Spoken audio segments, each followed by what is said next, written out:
যে জীবনের প্রতিটি ক্ষেত্রে এবং প্রতিটি কাজে ডেভেলপমেন্টের সঙ্গে এই বিজ্ঞান ওতপ্রোতভাবে জড়িত।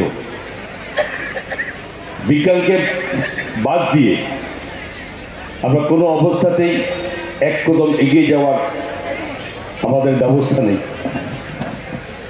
এবং এই জাতীয় দিবস 28শে ফেব্রুয়ারি, যেখানে 1928 সালে আমাদের ভারতের প্রখ্যাত পদার্থবিজ্ঞানী স্যার চন্দ্রশেখর ভেঙ্কট রামনজি, যিনি রামন এফেক্ট আবিষ্কার করেছিলেন এবং তার জন্য 1930 সালে স্যার সিভি রামনজিকে নোবেল পুরস্কারে ভূষিত করা হয়েছে।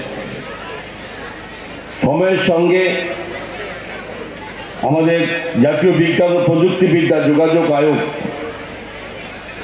এই দিনটিকে জাতীয় বিজ্ঞান দিবসের হিসাবে স্বীকৃতি দেওয়ার জন্য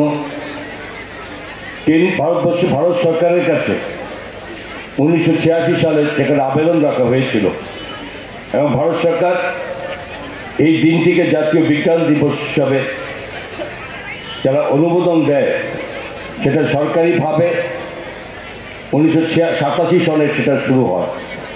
তারপর থেকেই এই জাতীয় বিজ্ঞান দিবস প্রত্যেক বছর পালিত হয়ে থাকে। এই বছর স্পেশালি যেখানে দেশের যশস্বী প্রধানমন্ত্রী নরেন্দ্র মোদীজি 2047 সালকে লক্ষ্য রেখে যে বিকশিত ভারত এই সংকল্প যাত্রা যিনি ঘোষণা করেছেন, ঠিক তারই মধ্যে কেন্দ্র করে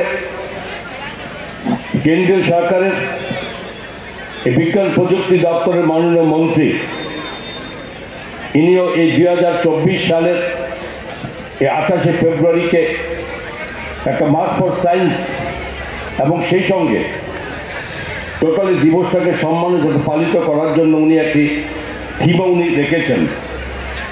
তো এই থিম আপনার বিকশিত ভারতের দেশীয় প্রযুক্তি, এই হিসাবে এটা থিম রাখা হয়েছে এবং এটাকে সার্বিকভাবে সারা দেশের সঙ্গে রাজ্য তার সঙ্গে সেভাবে পালিত হচ্ছে।